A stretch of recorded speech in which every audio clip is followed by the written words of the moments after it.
Mari kita berdoa. Damai sejahtera Allah yang melampaui segala akal akan memelihara hati dan pikiranmu dalam Kristus Yesus. Amin. Shalom, selamat pagi Bapak, Ibu, Saudara yang dikasihi oleh Tuhan.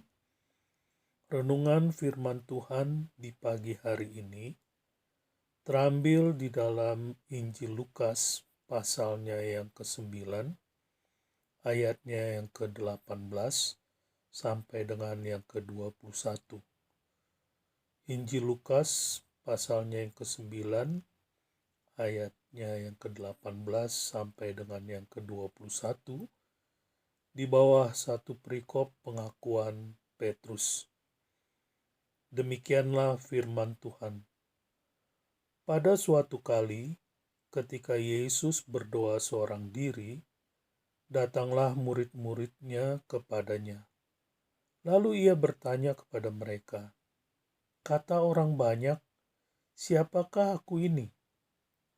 Jawab mereka, "Yohanes Pembaptis.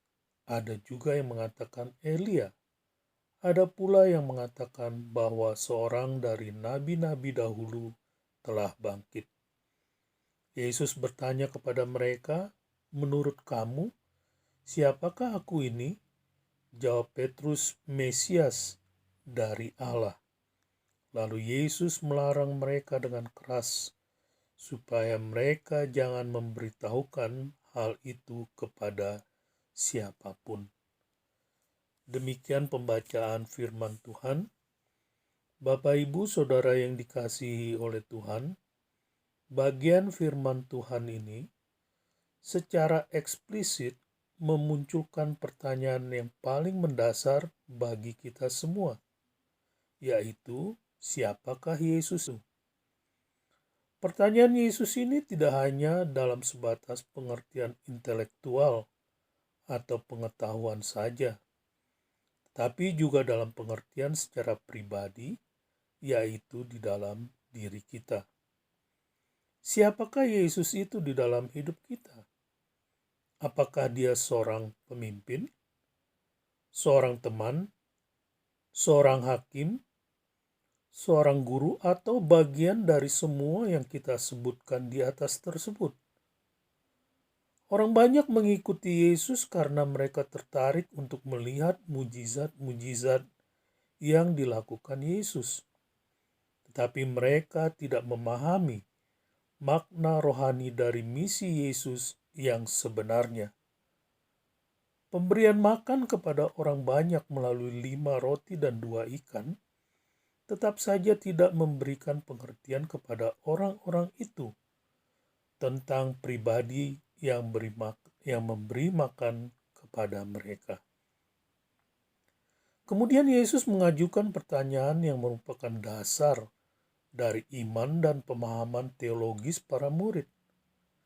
"Menurut kamu, siapakah aku?" Petrus menjawab, "Mesias dari Allah." Kata Yesus kepada Petrus, "Berbahagialah engkau Simon bin Yunus, sebab bukan manusia yang menyatakan itu kepadamu, melainkan Bapa-Ku yang di sorga."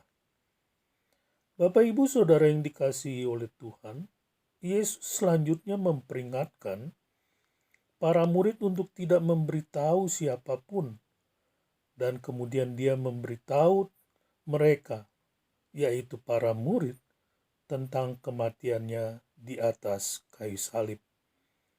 Anak manusia harus menanggung banyak penderitaan dan ditolak oleh tua-tua, imam-imam kepala, dan ahli Taurat, lalu dibunuh dan dibangkitkan pada hari ketiga. Artinya, Petrus mengatakan bahwa Yesus adalah Mesias di dalam pengertian yang salah, yaitu Mesias yang akan membebaskan Israel dari penjajahan Roma. Oleh karena itulah Yesus menegur Petrus yang coba menafikan tentang Mesias yang menderita itu.